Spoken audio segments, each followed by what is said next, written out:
Le département, premier partenaire du sport en Sarthe.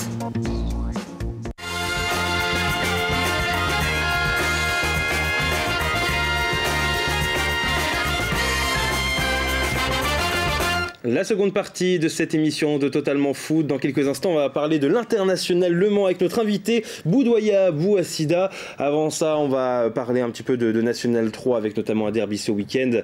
Derby d'ailleurs, je crois peut-être le plus rapproché de la saison entre Sablé et La Flèche. Vous allez voir les occasions et puis également les buts de cette rencontre où Sablé s'est imposé 2-0. Les Saboliens qui ont mis un petit peu de temps avant de trouver des solutions dans cette défense fléchoise qui a plutôt bien joué d'ailleurs, une bonne partie du match, notamment en première période. L'ouverture du score pour Sablé, vous allez le voir donc en seconde période, même si La Flèche a encore eu quelques occasions, avec notamment un très bon Julien Paterne dans les buts qui remplace Vincent Laurentin qui est blessé jusqu'à la fin de la saison. Et les Saboliens auront finalement réussi à se mettre à l'abri dans l'un des matchs de la saison quand même. Garchi et Né ont marqué pour les Saboliens. Vous allez voir les résultats de cette nouvelle journée en National 3, notamment pour les clubs sartois, avec le match nul de la Suze à Chaland, 1 but partout. La défaite très frustrante de Mulsanne Télocher, 2 buts dans le temps additionnel de la seconde période, défaite 2-1. Et puis les clubs qui nous intéressent aussi à la fois pour la montée, avec Nantes qui s'est incliné face à Angers et Changé 53 qui s'est imposé face à Châteaubriand. Au classement, vous allez le voir, Sablé qui revient à 2 points seulement du FC Nantes, les Saboliens qui ont encore 3 journées pour revenir en tête et dans le bas du classement. C'est compliqué pour Mulsanne Télocher qui pourrait très bien être relégué. Ça sera dès ce week-end s'il y a défaite. La Flèche est juste devant et la Suze qui est à 3 points de Changé 53 avec un match en moins comme les Fléchois. Sablé qui revient quand même, 2 points, on voyait Sablé un peu enterré avec 5 points derrière, avec 5 matchs sans victoire, donc 4 défaites, et finalement Sablé qui peut encore y croire. Est-ce que vous y croyez justement à cette montée de Sablé en National 2? Christian Chéron.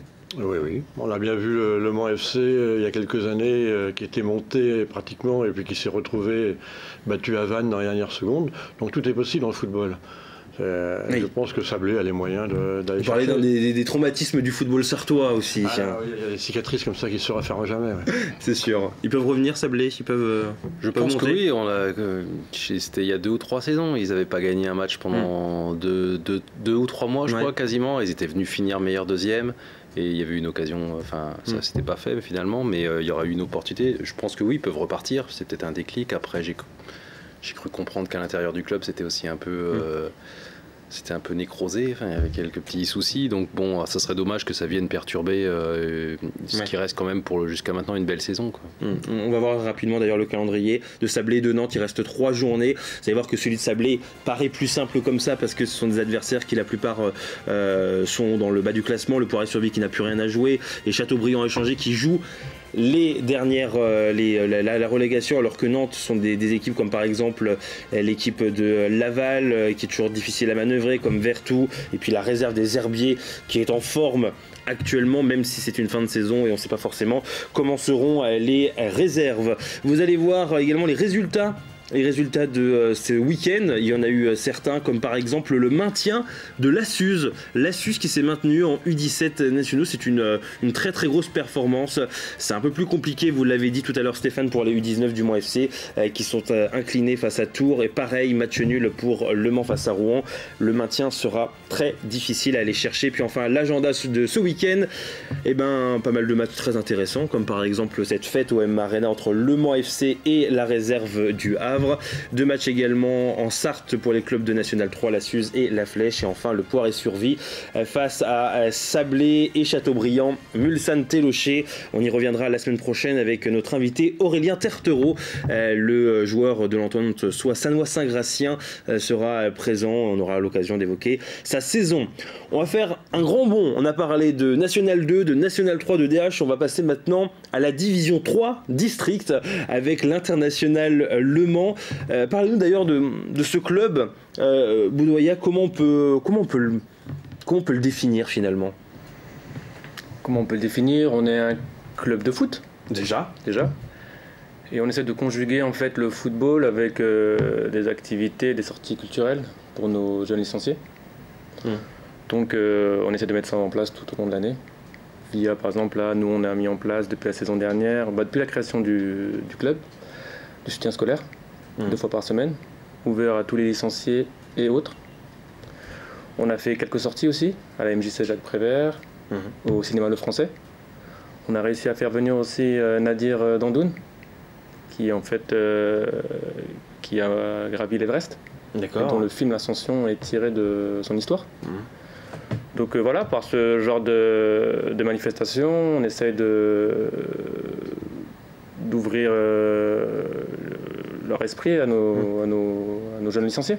Un club relativement atypique, on peut l'avouer. Tous ne font pas ça. Tous ne font pas ça. Après, chacun fait ses choix. Nous, on a d'autres convictions. C'est pour ça qu'on a créé en fait cette petite entité, parce que je pense qu'il y a d'autres choses à faire autour du football. C'est un travail, je parlais d'éducation tout à l'heure, on est vraiment là-dessus, on parle souvent des valeurs du rugby, les valeurs de sport de combat, pas forcément des valeurs du football qui sont pas forcément très très bonnes, en tout cas selon le grand public, mais là justement essayer d'inculquer ces valeurs du football, dès qu'on parle d'éducateur, là on est vraiment dans ça, on est éducateur, éducation.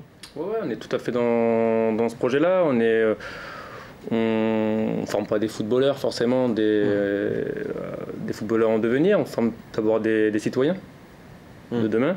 Donc je pense que le football est un bon vecteur. D'ailleurs, alors pas des footballeurs de demain, mais bon, vous avez un parrain qui connaît relativement bien le football et bien Le Mans aussi. Tout à fait, ouais. On a ce qui est Daniel Jean Dupeux. Ouais. Après, c'est aussi quelqu'un qui culturellement aussi démontre des choses. Il a écrit des ouvrages et autres. Donc je pense que c'est le parfait parrain pour notre club. C'est vrai que c'est une bonne chose quand même, messieurs, d'avoir ce côté éducation dans le football. Alors c'est le cas bien sûr dans les grands clubs avec les centres de formation où il y a une part très importante au niveau de tout ce qui est scolaire, mais dans les clubs amateurs c'est peut-être pas forcément le cas. C'est bien d'avoir ça, surtout dans un quartier dit difficile, hein. On parle des Glonnières. Hein, on n'est pas sur les Glonnières, on est situé sur le quartier Vauguyon-Bruyères. Donc c'est quand même une très bonne chose. Bien sûr, on ne peut qu'encourager ce genre d'initiative, Stéphane. Ou Christian. Oui, surtout qu'aujourd'hui on se rend compte que dans les petits villages, les jeunes se regroupent au sein de communautés de communes. Et ça fait un peu ce rôle-là, c'est-à-dire qu'ils ne se connaissent pas. Il faut à tout prix qu'il y ait un lien. Il y a le football, certes, mais il n'y a pas que le football.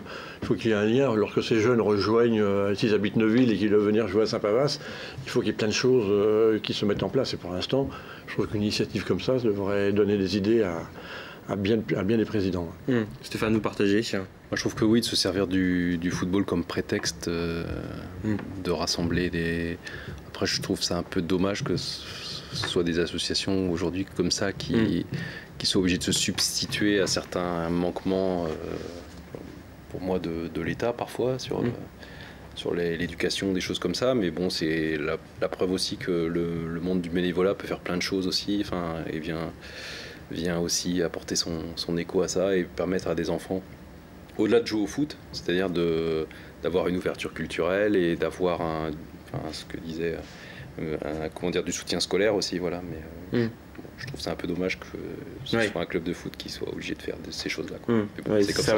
Mais c'est vrai que le football, c'est vrai que c'est ce qui nous permet de se rassembler ou autre, et c'est une très bonne chose, notamment justement de pouvoir rassembler tous ces jeunes, parler de soutien scolaire ou autre, c'est quelque chose qui est apprécié, notamment par exemple au niveau du quartier, au niveau des jeunes, des parents. Des parents surtout. Oui. Surtout après. Les jeunes au niveau scolaire, c'est vrai que c'est pas forcément toujours. Sorti de l'école,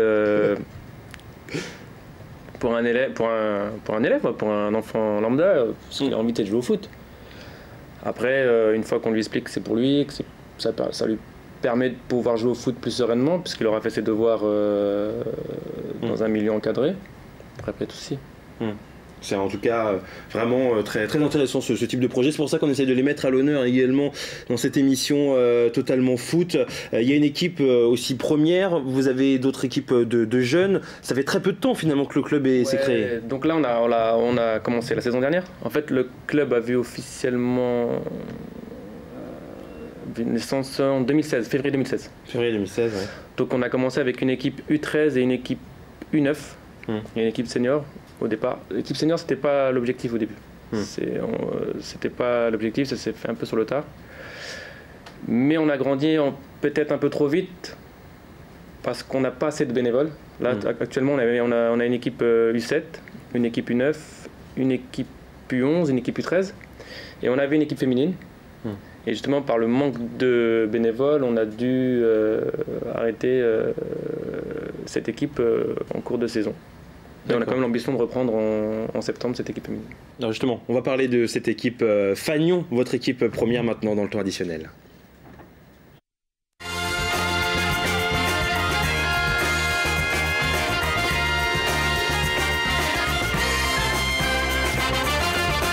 Parce que l'équipe senior, bien sûr, ça reste toujours le moteur, ça reste toujours la vitrine finalement du club. D'ailleurs, on va voir les résultats en 3e division, en tout cas le classement. Pour le moment, internationalement, vous êtes 8e de ce classement. Le maintien est acquis. C'est une fin de saison un peu en roue libre, on imagine pour vous. Je ne sais pas, mathématiquement non. Mathématiquement non. On voit l'entraîneur quand même derrière. Mais... Est-ce qu'il y a un objectif pour l'International Le Mans au niveau senior, au-delà de tout ce que vous faites? Il n'y a pas d'objectif. Se faire plaisir déjà. Voilà. Sachant que comme on n'a pas d'objectif, nous, déjà, le peu de subventions qu'on a, c'est-à-dire pas grand-chose, est consacré totalement aux jeunes. Ça veut dire que l'équipe senior vise seulement ses cotisations propres, en fait. Et donc voilà, c'est la preuve qu'on n'a pas d'objectif. On est monté l'année dernière de 4e à 3e div, tant mieux pour nous. Là, on joue le maintien. Tant pis pour nous si on descend, et ça va pas grave, c'est pas d'importance. L'important c'est que l'école de foot vive, quoi. C'est vrai qu'il y en a de plus en plus de clubs qui, on prend l'exemple, parce que c'est pas forcément un très bon exemple, mais Conneré qui a décidé de mettre un peu maintenant de côté son équipe première à partir de la saison prochaine pour se consacrer aux jeunes. C'est quelque chose, c'est pas forcément une mode, mais c'est peut-être aussi avec la crise, moins de financement, et donc au bout d'un moment, peut-être s'intéresser au cœur même du football, à savoir les jeunes, le plaisir, on peut le dire. Question. Oui, aujourd'hui, le problème principal, c'est le problème économique quand même pour la majorité des clubs. Les mairies se désengagent pas mal, ne serait-ce que pour l'entretien des espaces verts, plein de choses comme ça. Donc le club doit se débrouiller pour trouver de l'argent. Et comme en plus, le football est quand même sur une pente légèrement descendante au niveau des licenciés, tout ça fait que c'est compliqué pour un club d'arriver à équilibrer son budget. Et à partir de là, oui, rien n'est simple. Aujourd'hui, l'offre dans les communes, parler de Conneré comme ça, l'offre, à une époque sans doute, il y avait peut-être le club de foot, un club de basket, un club de hand. Aujourd'hui, il y a une multiplicité de... Comment dire, les collectivités aussi se doivent de mettre tout le monde un peu à la même enseigne, c'est-à-dire pourquoi plus le foot, et le foot aussi perd un peu de vitesse aussi parce qu'il y a moins de subventions. Et ça a peut-être aussi perdu de son image un peu après ce que veut le redonner l'international. C'est ça, c'est par le foot, c'est devenu une porte d'entrée. Mais ils ont, dans des petites communes ou comme ça, c'est sûr que oui, le modèle a changé, quoi. Pour en avoir discuté par exemple avec Gueslar ou choses comme ça, on voit bien aujourd'hui jouer en ligue est plus une priorité, quoi. Pas à tout prix, quoi. Parce que c'est-à-dire aujourd'hui, si vous voulez jouer en ligue ou en National 3, je pense que c'est un budget conséquent. Aujourd'hui, ce sont des joueurs, N3. Semi-professionnel, quasi, ou pas loin. On n'est pas loin. Donc c'est beaucoup d'investissements et aujourd'hui il n'y a pas forcément des sacrifices financiers, c'est bon qu'on puisse dire. En tout cas, voilà, une très belle cause, un très beau club. Je vous conseille notamment de suivre votre page Facebook International Le Mans. N'hésitez pas pour revoir toute l'actualité et venir vous supporter, que ce soit l'équipe première ou que ce soit les équipes également de jeunes. Merci beaucoup Boudoya d'être venu. Bonne fin de saison avec le maintien. Il reste peu de matchs et peu de points à aller chercher. Merci Christian, merci Stéphane. On aura le plaisir de se retrouver bien sûr la semaine prochaine pour une nouvelle émission, 19h30 jusqu'à 20h le lundi. Aurélien Tertereau sera donc notre invité, ancien joueur notamment du Sablé FC et du Mans FC. Bonne soirée et bonne semaine. Bye bye.